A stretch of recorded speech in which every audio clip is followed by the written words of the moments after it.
기름때 묻은 가게의 비밀. 가장 불공평한 유산. 평생 모신 딸에게 돌아온 것은 장례식장의 차가운 공기. 2024년 3월 15일 서울 중랑구의 한 장례식장. 아직 겨울의 찬 기운이 완전히 가시지 않은 이른 봄. 국화꽃 향과 향 냄새가 섞인 공기가 유난히 차갑게 느껴졌다. 형광등, 불빛 아래 놓인 영정사진 속에서 78세의 김두만 씨가 온화한 미소를 짓고 있었다. 김영희는 상주석에 앉아 아버지의 영정을 바라보고 있었다. 검은 한복 치마가 무릎을 덮고 있었지만 마음은 한없이 춥고 허전했다. 58이라는 나이가 무색하게 그녀의 얼굴엔 아직 소녀 같은 순수함이 남아 있었다. 하지만 눈가의 깊은 주름과 거칠어진 손은 그동안의 고생을 말해주고 있었다. 참 성실하신 분이었지요. 시장에서 40년 넘게 가게 하시면서 한 번도 문 안 닫으셨다던데. 조문객들이 고개를 끄덕이며 지나갔지만 영희의 귀엔 공허하게 들릴 뿐이었다. 아버지를 기리는 말들이 오히려 그녀의 고립감만 더 깊게 만들었다. 형제들의 냉랭한 시선. 영희는 마음속으론 막막했다. 결혼도 하지 못했고 자식도 없고 평생 아버지 곁에서 가게 일만 도우며 살아왔다. 형제들은 모두 제 갈 길을 갔지만 영희만은 아버지의 말 한마디에 묶여 집에 남아야 했다. 영희야, 넌 집에 있어야 해. 아버지가 늙으면 누가 돌볼 거니? 28년 전 취업을 준비하던 영희에게 아버지가 던진 그 말은 족쇄가 되어 그녀를 평생 묶었다. 형제들은 각자 자리를 잡았다. 큰형 영수는 건설회사를 운영했고 둘째 형 영철은 부동산업을 했으며 셋째 형 영호는 의사가 되었다. 모두 강남과 송파 등 서울의 부유한 동네에 집을 장만하고 잘 살고 있었다. 반면 영희는 중랑구의 낡은 연립주택에서 아버지와 단둘이 살며 시장 구멍가게를 지켜왔다. 30년의 희생. 영희의 머릿속에 지난 날들이 주마등처럼 스쳐갔다. 28세 1994년 대학을 졸업하고 취업 준비를 하던 차에 아버지가 쓰러졌다. 영희야, 가게를 도와줘야겠다. 그렇게 시작된 가게의 일은 임시방편이 될 줄 알았다. 30세 1996년 -3년째 연애하던 남자친구 민수가 프러포즈했다. 영희야, 결혼하자. 부모님도 만나 뵙고 싶어 하셔. 하지만 아버지는 고개를 저었다. 영희야, 아버지가 죽고 나서 결혼해도 늦지 않아. 민수는 결국 다른 여자와 결혼했다. 35세 2001년 밤마다 혼자 울었다. 내 인생은 언제 시작될까? 친구들은 모두 결혼해서 아이를 낳고 있었는데 영희는 여전히 가게에서 라면을 끓이고 있었다.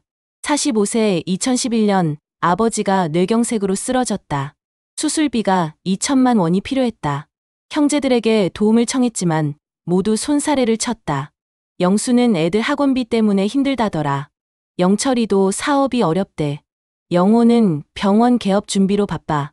결국 영희가 10년간 모은 적금을 모두 털어 수술비를 댔다. 55세 2021년 코로나19로 가게 매출이 반토막 났다. 임대료도 밀렸다. 영희는 밤에는 편의점 알바를, 새벽에는 신문 배달을 해가며 가게 불을 꺼뜨리지 않았다. 아버지는 늘 말했다.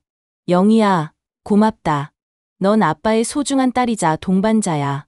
하지만 이제 아버지는 없었고 영희에게 남은 건 막막한 현실뿐이었다. 충격적인 유산 분배. 장례 3일째. 서초구의 한 변호사 사무실. 고인의 유언에 따라 유산을 분배하겠습니다.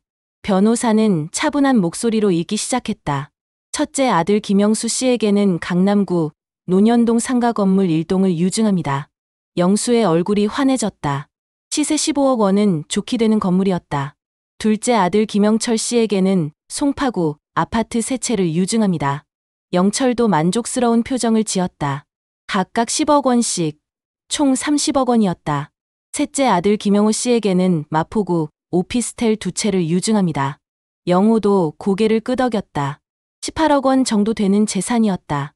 그리고 마지막, 막내딸 김영희 씨에게는 중랑구 면목동 시장 내 구멍가게 1개소를 유증합니다. 순간 방 안이 얼어붙었다. 영희의 가슴이 철렁 내려앉았다. 손이 떨리기 시작했다. 그게 다예요? 그 낡은 가게가 유언장에 명확히 기재되어 있습니다. 변호사의 대답은 냉정했다. 형제들은 어색한 표정으로 눈길을 피했다. 아무도 영희를 위로하지 않았다. 영희야, 그래도 뭐라도 받았잖아. 영수가 어색하게 말을 건넸다. 우린 바쁘니까 각자 알아서 하자. 영철이 서둘러 일어섰다. 영희야, 힘내. 그 가게도 나름 가치가 있을 거야. 영호의 말은 위로가 아닌 동정으로 들렸다. 기름때 묻은 추억. 사무실을 나선 영희는 혼자 시장으로 향했다. 중랑구 면목동 재래시장. 30년 넘게 드나든 익숙한 골목이었다. 좁은 골목 한편에 자리한 6평 남짓한 구멍가게. 두만인의 구멍가게. 낡은 간판의 글씨는 해가 발에 거의 보이지 않았다. 유리 진열장엔 기름때가 눌어붙어 있었고 한쪽 벽면엔 라면 박스가 층층이 쌓여 있었다. 빛바랜 사탕병 속에는 반쯤 녹아붙은 알사탕이 남아 있었다. 덜컹거리는 20년 된 냉장고, 손때 묻은 계산기, 한쪽 구석엔 쌀 포대 위에 덮인 해진 보자기. 동네 아이들이 과자 몇 개 사러 들락거리고 어르신들은 나중에 줄게요라며 외상을 지곤 했다. 겉보기엔 초라했지만 이 가게는 수십 년간 이웃들의 삶과 함께해온 터전이었다. 하지만 지금 영희의 눈에는 그저 기름때 묻은 낡은 가게로만 보였다. 내 인생이 이렇게 허무할 수가. 영희는 텅 빈 원룸에 돌아와 오열했다. 벽에 걸린 아버지 사진은 여전히 온화한 미소를 짓고 있었지만 아무 말도 하지 않았다. 이 절망의 나날들, 세상에 홀로 남겨진 58세 여인의 고독, 냉정한 현실.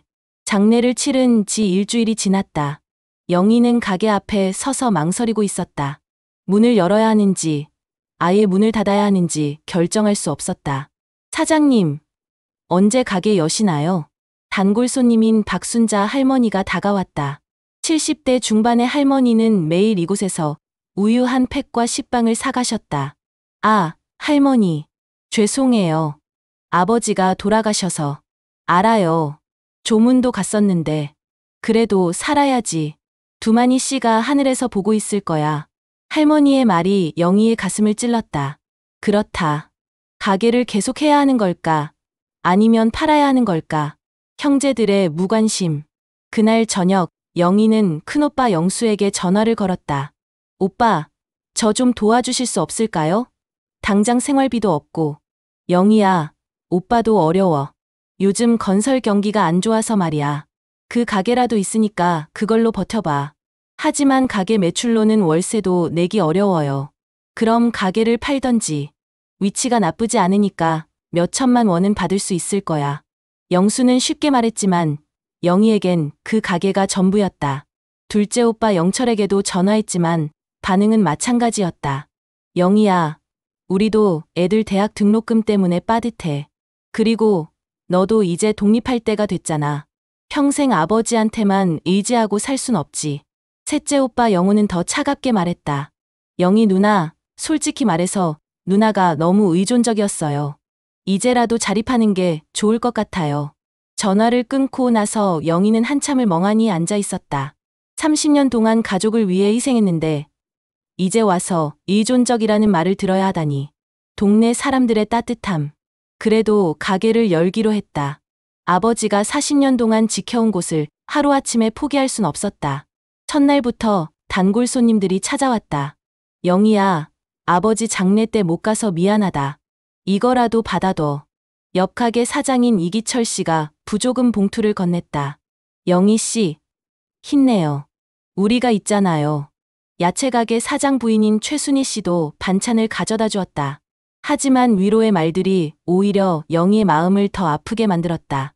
가족보다 이웃이 더 따뜻하다는 현실이 서글펐다. 가게에 적자. 한 달이 지나자 현실이 보였다. 매출 하루 평균 8만 원. 임대료 월 80만 원. 생활비 월 100만 원. 각종 공과금 월 30만 원. 아무리 계산해도 적자였다. 아버지가 살아계실 때는 연금도 있었고 오랜 단골들의 외상도 어느 정도 메꿔주었는데 이제는 그마저도 줄었다. 영희는 밤늦게 편의점 알바를 시작했다. 오후 6시에 가게 문을 닫고 8시부터 새벽 2시까지 편의점에서 일했다. 집에 돌아오면 새벽 3시, 아침 7시에 다시 가게 문을 열었다. 몸은 점점 지쳐갔지만 다른 선택이 없었다. 쓸쓸한 58세 생일. 5월 15일, 영희의 58세 생일이었다.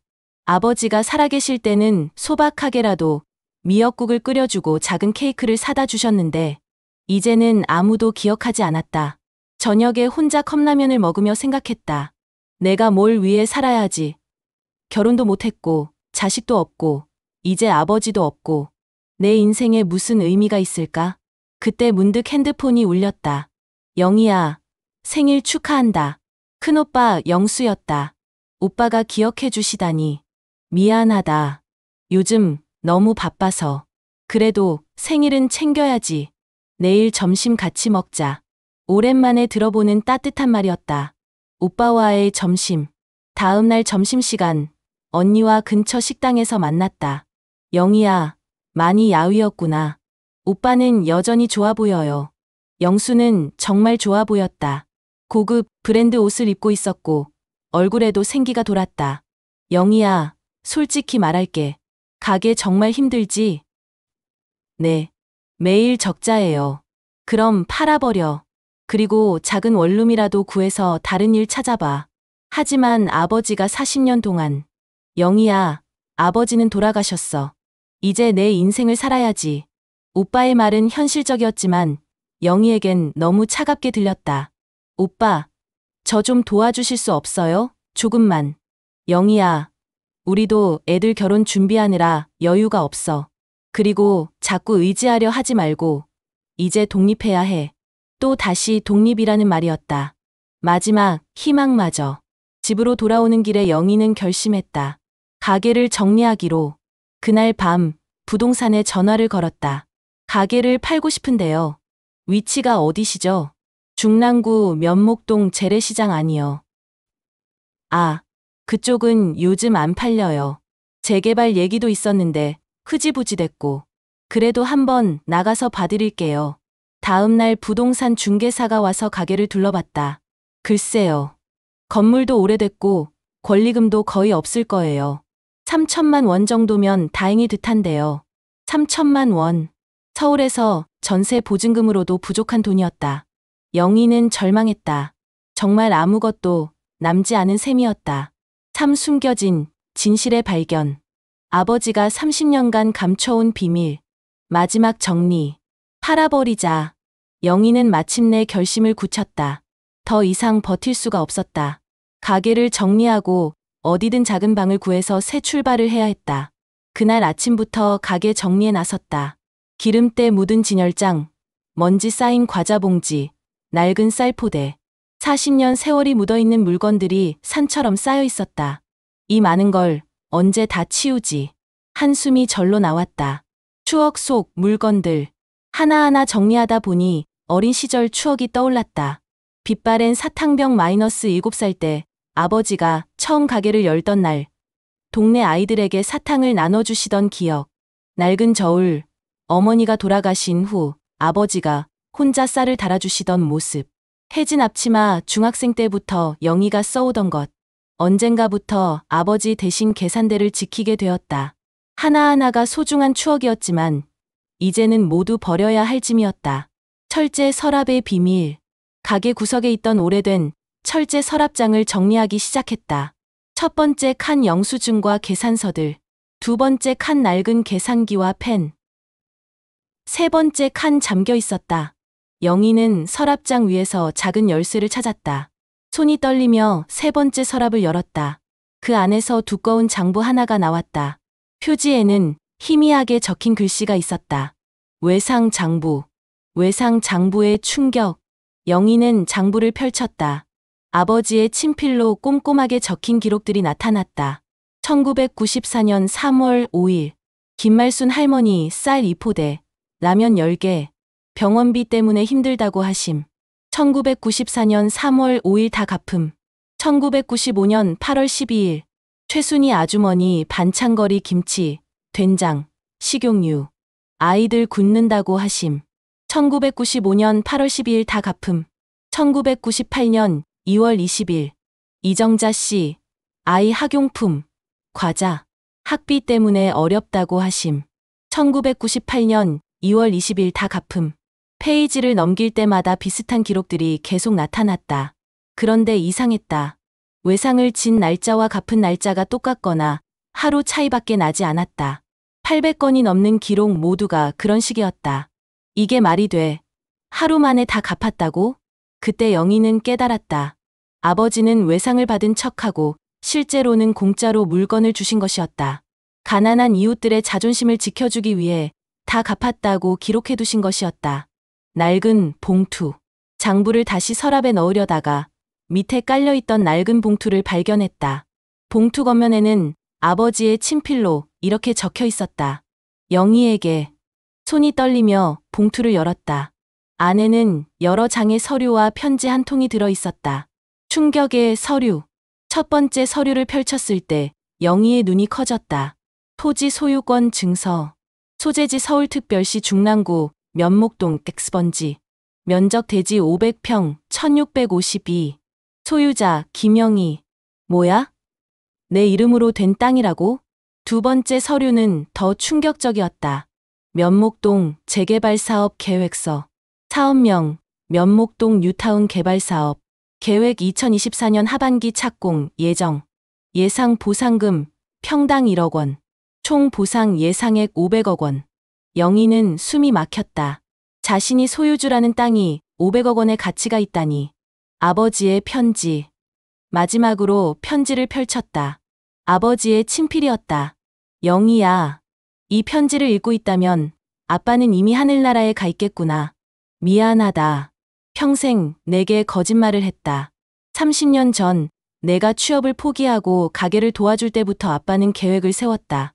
가게만으로는 내가 힘들 것을 알았기 때문이다. 그래서 틈틈이 가게 주변 땅을 조금씩 사들였다. 그때는 아무도 거들떠보지 않던 땅이었지만 언젠가는 값이 오를 거라고 믿었다. 형들에게는 당장 쓸 수 있는 재산을 줬다. 하지만 너에게는 가장 큰 미래를 선물하고 싶었다. 이제 곧 재개발이 시작된다. 그 땅은 모두 내 것이다. 하지만 진짜 유산은 돈이 아니다. 외상 장부를 받지? 그게 아빠가 평생 해온 일이다. 어려운 이웃을 도우면서도 그들의 자존심을 지켜주는 것. 사람을 돕는 마음, 이웃을 사랑하는 정신. 그게 내가 이어받아야 할 가장 큰 유산이다. 넌 아빠의 딸이자 평생의 동반자였다. 이제 그 정신을 세상에 나눠주렴. 사랑한다. 영희야. 아빠가 편지를 다 읽고 나서 영희는 오열했다. 하지만 이번 눈물은 억울함이나 절망이 아니었다. 깨달음의 눈물이었다. 아버지는 자신을 차별한 게 아니라 가장 큰 사랑과 믿음을 맡기신 것이었다. 아버지, 미안해요. 몰랐어요. 영희는 아버지의 영정사진을 보며 눈물을 흘렸다. 사진 속 아버지는 여전히 온화한 미소를 짓고 있었다. 진정한 유산의 의미. 가장 큰 사랑은 믿음이었다. 형제들에게 알리다. 편지를 읽고 하루를 꼬박 울고 나서 영희는 형제들을 불렀다. 처음에는 만나려 하지 않았지만 영희가 중요한 얘기가 있다고 하자 마지못해 모였다. 큰오빠 영수의 집 거실. 삼남 일녀가 모인 것은 아버지 장례식 이후 처음이었다. 뭔 급한 일이길래? 영철이 불편한 표정으로 물었다. 영희는 조용히 땅 문서와 편지를 꺼내 테이블에 놓았다. 이걸 봐주세요. 충격과 침묵, 토지 소유권 증서를 본 영수의 얼굴이 굳었다. 이게 영희 내 이름으로 된 땅이라고? 500평이나 돼. 영철이 서류를 자세히 들여다봤다. 잠깐, 이 재개발 계획서는 뭐야? 보상금이 500억 원. 영호도 믿을 수 없다는 표정이었다. 방 안이 조용해졌다. 형제들은 서로 눈을 마주치며 말을 잇지 못했다. 아버지 편지의 진실. 이것도 읽어보세요. 영희가 아버지의 편지를 건네자 영수가 소리내어 읽기 시작했다. 영희야, 미안하다. 평생 내게 거짓말을 했다.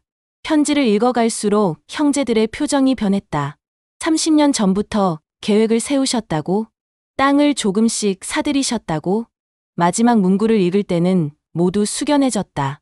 사람을 돕는 마음, 이웃을 사랑하는 정신. 그게 내가 이어받아야 할 가장 큰 유산이다. 형제들의 참회. 편지를 다 읽고 나자 영수가 먼저 고개를 숙였다. 영희야, 정말 미안하다. 우린 아버지 마음을 전혀 몰랐구나. 영철도 눈시울이 붉어졌다. 영희야, 우리가 너무했다. 내가 30년 동안 희생한 걸 당연하게 생각했어. 영호는 아예 울음을 터뜨렸다. 누나, 죄송해요. 의존적이라고 말한 게 정말 잘못 생각했어요. 영호 오빠도 손수건으로 눈을 닦았다. 영희야, 언니가 바보였다. 아버지가 왜 너한테만 가게를 맡기셨는지 이제야 알겠어. 영희의 결심. 사과 안 해도 돼요. 저도 처음엔 몰랐으니까요. 영희는 침착하게 말했다. 하지만 이제 알았으니까 아버지의 뜻을 이어가고 싶어요. 외상 장부를 보여주며 말을 이었다. 아버지가 30년 동안 도우신 800명. 저도 그 정신을 이어가겠습니다. 영희야, 그런데 500억 원이면. 영수가 말을 시작했지만 영희가 손을 들어 말렸다. 오빠, 저 혼자 쓰기엔 너무 큰 돈이에요. 아버지도 그걸 원하지 않으실 거예요. 나눔재단 설립 계획. 김두만 나눔재단을 만들고 싶어요. 영희는 며칠 밤을 새워 생각한 계획을 말했다. 아버지가 도우셨던 것처럼 어려운 이웃들을 도와주는 재단이요. 아이들 장학금, 어르신들 의료비 지원, 소상공인 창업 자금. 그리고 무엇보다 중요한 건 그분들의 자존심을 지켜드리는 거예요. 형제들은 영희의 말에 감동받았다. 영희야, 우리도 도와줄게. 영수가 말했다. 아버지 유산으로 받은 돈도 일부 보태겠어. 나도 마찬가지야. 영철과 영호도 동참했다. 오빠도 도울게. 아버지가 정말 자랑스러우실 거야. 영수도 고개를 끄덕였다. 동네 사람들의 반응. 소식은 금세 동네에 퍼졌다. 재래시장 사람들이 하나둘 영희를 찾아왔다. 영희야, 정말이냐? 내가 그 큰 재산을? 이기철 사장이 놀란 표정으로 물었다. 하지만 더 놀라운 건 내가 나눔재단을 만든다는 거야. 정말 두만희 씨를 닮았구나. 최순희 씨도 감격했다. 그때 우리가 힘들 때 도와주신 은혜를 어떻게 잊겠어. 두만희 씨가 하늘에서 얼마나 기뻐하실까. 박순자 할머니는 영희의 손을 꼭 잡았다. 영희야, 내가 정말 대단한 딸이구나. 우리가 다 도와줄게. 재개발 보상금 수령. 6월 말 드디어 재개발 보상금이 지급됐다. 정확히 498억 2천만 원. 영희는 은행 통장 잔고를 보며 실감이 나지 않았다. 2달 전만 해도 월세 걱정을 하던 자신이 이런 거액의 돈을 받게 되다니. 하지만 이 돈은 자신만의 것이 아니라는 걸 알고 있었다. 아버지가 30년 동안 모으신 사랑의 결실이자 앞으로 많은 사람들과 나눠야 할 희망의 씨앗이었다. 재단 설립 준비. 영희는 서둘러 재단 설립 절차에 들어갔다. 재단 이사장에는 영희가, 이사에는 형제들과 동네 상인회 대표들이 참여했다. 재단 목적. 경제적 어려움에 처한 이웃들에게 무상 지원. 아동 및 청소년 교육 지원. 소상공인 창업 및 운영 자금 지원. 독거 어르신 생활비 및 의료비 지원. 지역 사회 발전을 위한 문화 사업. 무엇보다 중요한 건 수혜자의 자존심 보호였다. 아버지가 외상장부로 하셨던 것처럼 도움을 받는 분들이 부끄러워하지 않도록 배려하는 것이 재단의 첫 번째 원칙이었다. 5. 사랑의 완성. 진정한 유산은 마음에서 마음으로 흘러가는 것. 김두만 나눔재단 개소식. 2024년 8월 15일 광복절. 중랑구 면목동 주민센터에서 김두만 나눔재단 개소식이 열렸다. 아침부터 동네 사람들이 하나둘 모여들기 시작했다. 재래시장 상인들, 동네 주민들, 아버지가 생전에 도우셨던 분들까지. 영희는 검은색 정장을 단정하게 입고 단상에 올랐다. 2달 전 절망에 빠져있던 모습과는 전혀 달랐다. 얼굴에는 확신에 찬 미소가 떠올랐다. 감동의 인사말. 안녕하세요. 김두만 나눔재단 이사장 김영희입니다. 박수가 터져나왔다. 2달 전 저는 아버지를 떠나보내고 절망에 빠져 있었습니다. 30년 동안 희생했는데 낡은 가게만 물려받았다고 생각했거든요. 사람들이 조용히 경청했다. 하지만 아버지가 진짜 물려주신 건 가게가 아니었습니다. 사람을 사랑하는 마음이었어요. 영희는 외상 장부를 들어보였다. 이 장부에는 아버지가 30년 동안 도우신 800분의 기록이 담겨 있습니다. 모두 다 갚았다고 적혀 있지만 실제로는 아버지가 공짜로 도와드린 거예요. 여러분의 자존심을 지켜드리기 위해서요. 곳곳에서 흐느끼는 소리가 들렸다. 수혜자들의 증언. 김말순 할머니가 떨리는 목소리로 단상에 올랐다. 이제 85세가 된 할머니는 30년 전 그 할머니였다. 1994년에 남편이 교통사고를 당해서 병원비가 없었어요. 그때 두만희 씨가 쌀이랑 라면을 주시면서 나중에 여유 있을 때 주세요라고 하셨죠. 할머니가 눈물을 닦았다. 그런데 다음 날 또 가니까 어제 다 받았어요라고 하시더라고요. 정말 받았나 싶어서 며칠 뒤에 돈을 가져가니까 이미 받았는데 또 줘요라고. 그제서야 알았어요. 우리 자존심을 지켜주시려고 그렇게 하신 거였구나. 이어지는 증언들을 들으며 사람들은 모두 울었다. 재단의 첫 지원 대상. 영희는 첫 번째 지원 대상자들을 발표했다. 중학생 박민수 군. 편모 가정에서 자라고 있지만 공부를 정말 잘해요. 의사가 되고 싶어 하는데 학원비가 없어서 포기하려고 했다고 합니다. 박민수와 어머니가 무대로 나왔다. 어머니는 감사하다며 연신 고개를 숙였다. 김영자 할머니. 독거 어르신인데 당뇨병 치료비가 부담스러워 병원에 못 가고 계셨어요. 총 50명의 첫 번째 수혜자들이 발표됐다. 특별한 지원 방식. 하지만 저희 재단은 그냥 돈만 드리지 않습니다. 영희가 설명을 이어갔다. 도움을 받는 게 아니라 자격을 얻는 거예요. 여러분이 당당할 수 있도록 말이에요. 이것이 바로 아버지가 가르쳐 주신 방식이었다. 형제들의 변화. 개소식에 참석한 형제들도 많이 달라져 있었다. 영수는 자신의 건설회사에서 재단 건물을 무료로 지어주겠다고 약속했다. 영철은 부동산 컨설팅을 무료로 해주겠다고 했다. 영호는 의료진 봉사단을 꾸려서 무료 진료를 하겠다고 했다. 영희야, 고맙다. 우리한테 정말 소중한 걸 가르쳐줬어. 영수가 진심 어린 말을 했다. 1년 후의 변화. 2025년 3월. 아버지의 일주기가 다가왔다. 김두만 나눔재단은 벌써 200명을 도왔다. 박민수는 전교 2등을 했고 김영자 할머니는 건강이 많이 좋아졌으며 최철수 씨의 치킨집은 동네 맛집이 됐다.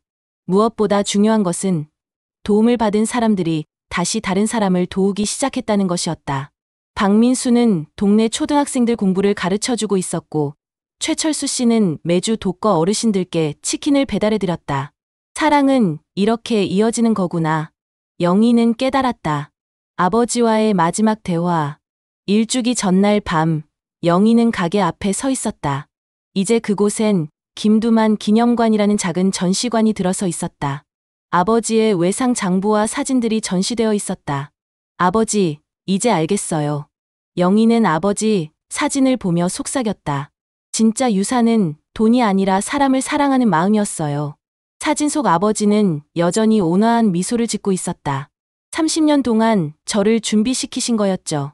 혼자서도 살 수 있도록, 그리고 다른 사람도 도울 수 있도록. 바람이 살짝 불어와 나무집들이 흔들렸다. 아버지, 걱정 안 하셔도 돼요. 앞으로도 계속 이어갈게요. 아버지가 심어주신 사랑의 씨앗을 더 크게 키울게요. 영희의 새로운 일기. 집에 돌아온 영희는 오랜만에 일기를 썼다. 2025년 3월 14일. 오늘로 아버지를 떠나보낸 지 1년이 됐다. 1년 전 이맘때 나는 세상에서 가장 불행한 사람이라고 생각했다. 하지만 이제 안다. 아버지가 내게 준 것은 세상에서 가장 큰 선물이었다는 걸. 유산이란 물려받는 것이 아니라 물려주는 것이다. 아버지가 내게 물려주신 건 돈이 아니라 마음이었고, 이제 나는 그 마음을 더 많은 사람들에게 물려주고 있다. 사랑은 나누면 줄어드는 게 아니라 더 커진다. 아버지가 30년 동안 가르쳐 주신 가장 소중한 교훈이다. 아버지, 정말 자랑스러우실 거예요. 딸이 이어받은 사랑의 씨앗이 이렇게 큰 나무가 되었으니까요. 사랑합니다. 아버지. 영희가. 에필로그 사랑의 완성. 일주기 당일 기념관 앞에는 수백 명의 사람들이 모였다. 아버지가 도우셨던 분들, 재단이 도운 분들, 그리고 그들이 다시 도운 분들까지. 영희는 그 모습을 보며 깨달았다. 아버지는 죽지 않았다. 사람들의 마음 속에서, 그들의 선행 속에서 계속 살아 있었다. 기름때 묻은 작은 가게에서 시작된 사랑이 이제는 지역 전체를 감쌌다. 그리고 이 사랑은 앞으로도 계속 이어질 것이다. 마음에서 마음으로, 세대에서 세대로. 그것이 바로 진정한 유산의 의미였다. 최종 교훈. 진정한 유산은 물질이 아닌 정신이다. 돈과 재산은 사라질 수 있지만 사랑하는 마음은 영원히 이어진다. 부모의 사랑은 때로 오해받는다. 당장 보이는 것만으로 판단하지 말고 그 속에 담긴 진심을 찾아야 한다. 선행은 조용할수록 값지다. 남이 알아주지 않아도 받는 사람의 자존심을 지켜주는 배려가 진정한 선행이다. 사랑은 나누면 더 커진다. 혼자 간직한 사랑보다 많은 사람과 나눈 사랑이 더 큰 의미를 갖는다. 가족은 결국 화해할 수 있다. 진정한 사랑을 깨달았을 때 상처받은 가족도 다시 하나가 될 수 있다.